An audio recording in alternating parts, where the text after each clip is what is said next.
Working out. For so many people, it can be very hard to stay on track. In 2019, bodybuilding.com put out a study that found that 73% of people who set fitness goals as New Year's resolutions gave them up before the year even ended. Another study suggested that 50% of people starting an exercise program dropped out within the first 6 months.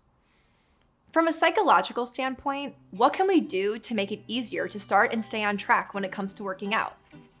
Stick around. This is Real Life Psych.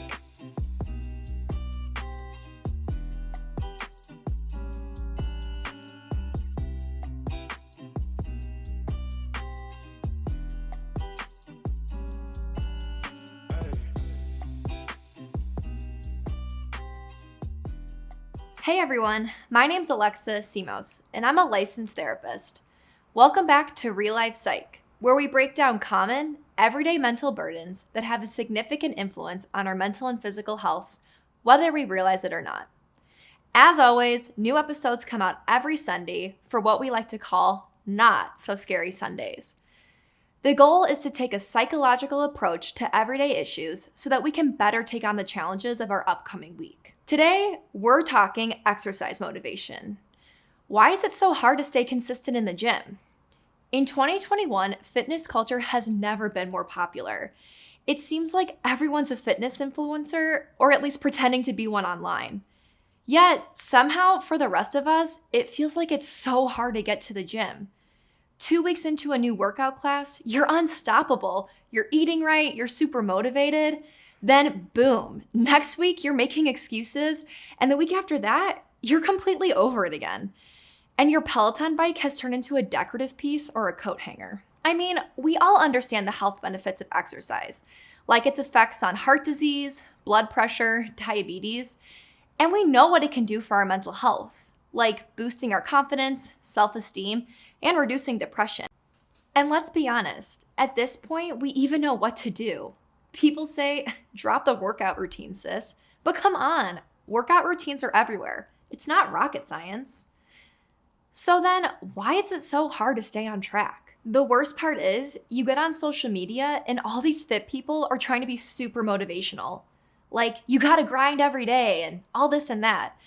Of course, this just makes you feel worse when you're face deep in a pint of ice cream and Netflix is asking you if you're still watching. The truth is, people who work out consistently don't necessarily have more willpower than you. There's a good chance they just simply like working out more than you do.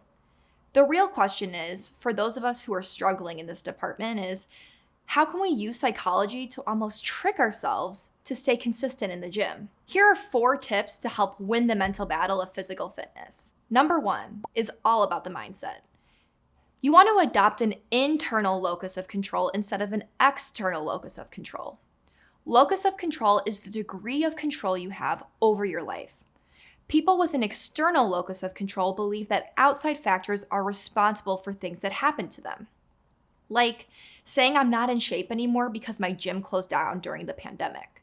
While someone with an internal locus of control believes that their efforts are directly responsible for their outcomes.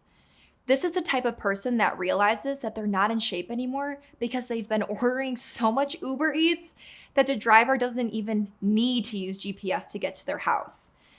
But seriously, all jokes aside, studies show that people with an internal locus of control, the people who believe that they are in full control of their lives and take direct responsibility for outcomes, are more likely to stay motivated and consistent with anything, including working out.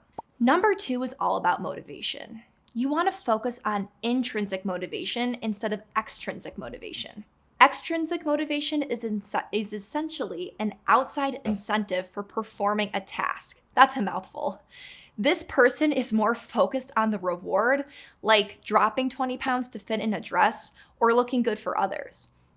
Someone with intrinsic motivation focuses on the process, experience, and personal growth they achieve when doing something. This is the person who gets excited because they had a good workout. Extrinsic motivators may seem like a good idea, but studies show that people who work out long-term have a much higher sense of intrinsic motivation.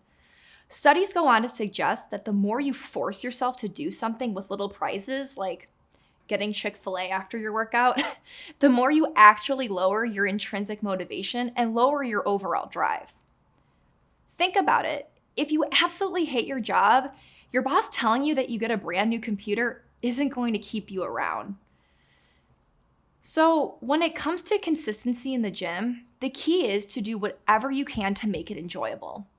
Listening to music, going with friends, incorporating dance, whatever it takes. The third tip is focus on your sense of self-efficacy. Self-efficacy doesn't only mean that you take control, but it's the belief that you can take control. That's a lot easier said than done. But what psychologists suggest is to set small goals. Start with setting small goals like going to the gym 2 times a week. As you exceed these goals and your confidence rises, that momentum helps you increase these goals because you're increasing your sense of self-efficacy. Finally, the fourth tip is to keep exercise as positive as possible. If you have to, try journaling what you enjoyed about your workout. You want to build these neural patterns in your brain that associate positive thoughts with exercise, which make it easier to come back. Ultimately, guys, results take time. Fitness experts say it typically takes 2 to 3 months to see significant changes when it comes to building muscle. That's why it's called P90X and not P2 times doing hot yoga followed by a boozy brunch on the weekends. Results take time. The best thing you can do for yourself is focus on yourself and the process and not on others' opinions. That's it for today, guys. Hopefully this little dose of psychology helps you stay motivated to work out. If this video hit home for you, make sure to hit the like button. Hit the subscribe button so that you don't miss next week's episode. Maybe even share what has been helpful for you to get into a fitness routine in the comments below. As always, check out our new videos every Sunday at 9 a.m. Central Time for Not So Scary Sundays to get your dose of a weekly reflection. Have a great week!